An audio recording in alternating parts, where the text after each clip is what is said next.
Hi everyone, I'm DIYte. In today's video I'm going to show you how to move screw holes very slightly in a wooden window frame because I've got some replacement locking stays to fix onto the window and the screw holes aren't in quite the right place.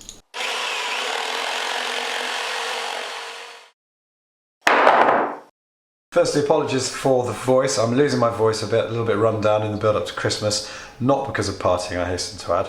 So why do I need to move the screws slightly? Well, there's a very simple reason for that. My son, for reasons best known to himself, threw away all the locks for the existing locking stays on my kitchen windows. So I've had to buy an entirely new locking stay rather than just the little revolving locks themselves.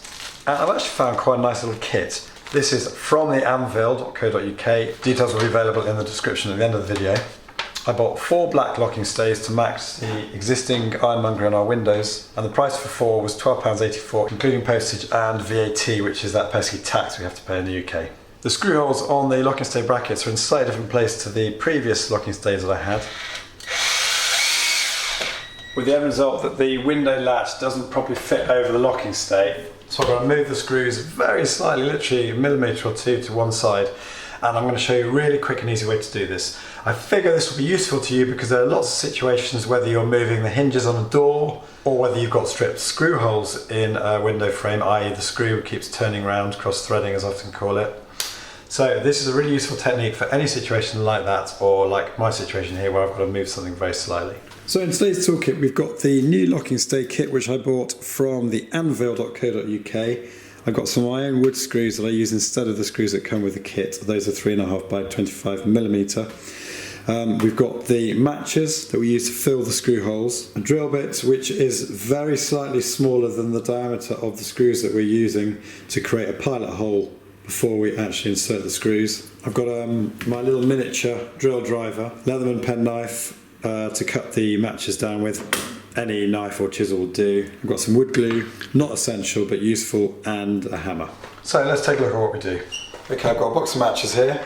These are quite good because they're sort of pretty large matches, but they don't have to be this big. You can just use the standard size. The screws that the new locking stays come with are a little bit tricky to use because invariably with a flathead screw like this, there's never much of a recess on the top of the screw. So I'm going to actually use a standard 3.5 by 25mm gold screw because they're much harder, they're much better quality screws, and I'm just going to paint it with a black marker pen when I'm finished. This is really so straightforward. So I'm going to cut the match off just slightly shorter than the screw itself because I don't want the match to be proud of the surface. Doesn't matter if it is when you put it in, but it's better if it's not. I'm using my Leatherman penknife for this, but you can use a Stanley knife or any sharp implement. I'm just using a kitchen cutting board to chop it with. And then all we do now is take off a little bit of an angle to make it easy to insert into the hole. Okay. I'm using a little bit of wood glue here, not essential, but you know, I always like to overcompensate on my jobs. I'm going to squidge a little bit of glue into the hole. Now the match can be a little bit bigger than the hole. That doesn't matter because the match will just contract as it goes into the hole because the match is in all probability likely to be softer than the actual window frame itself. And now I'm going to just gently tap that match into the hole. This is why I wanted to make the matchstick a little bit shorter than the screw, because the beauty is now the match has gone completely flush with the surface itself. I'm going to repeat the process now with the second hole. Now this time I've deliberately made the matchstick a little bit too long, so it's actually snapped off there because it's hit the bottom of the hole. Now it's fine because if you're lucky enough to have a chisel, you can just trim it off with the chisel.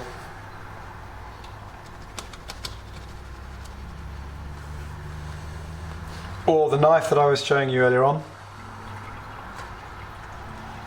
or even a Stanley blade. I'll just show you here how you can get it really flat.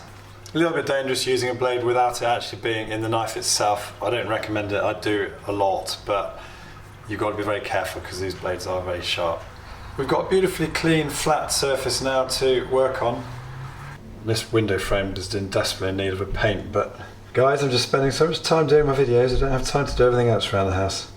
So I'm lining it up so that it slips on really beautifully, and I'm going to mark the position of the bracket where it needs to be now, and I'm finally going to mark with a pencil. I use propelling pencils because they're a nice fine tip, the position of the new screw hole.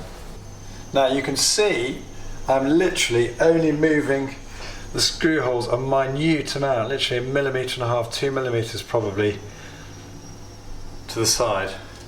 So how do we get the new hole to locate in exactly the right place? Well, I've got a brad here.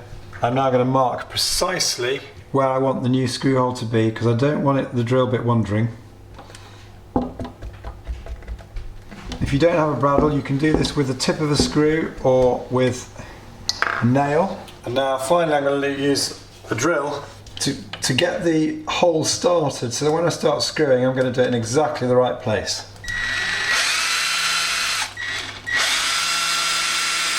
See, now that is pretty much bang on where I need it to be.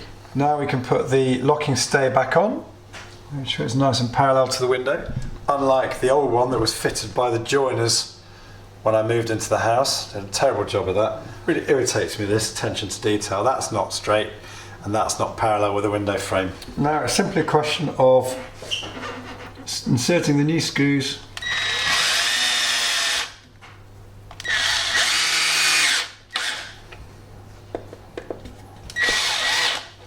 Now it fits beautifully onto the locking stay. Now all that remains for me to do is get my Sharpie pen and colour in the screws. I'm going to do this left-handed so that I'm not obscuring the lens. So this is not going to be done in the most dexterous of ways. And there we have it, 2 beautifully coloured in screws. And all that remains for me to do now is to insert the lock. So I really hope you found today's video useful. If you've got any questions, please leave them in the comments section below and I'll do my best to get back to you. It's great to hear from you, and I always like to give advice where I can. If you like this video, please click on the like button below, and if you're new to my channel, I'd love to have you subscribe. You can do that by clicking on the link here.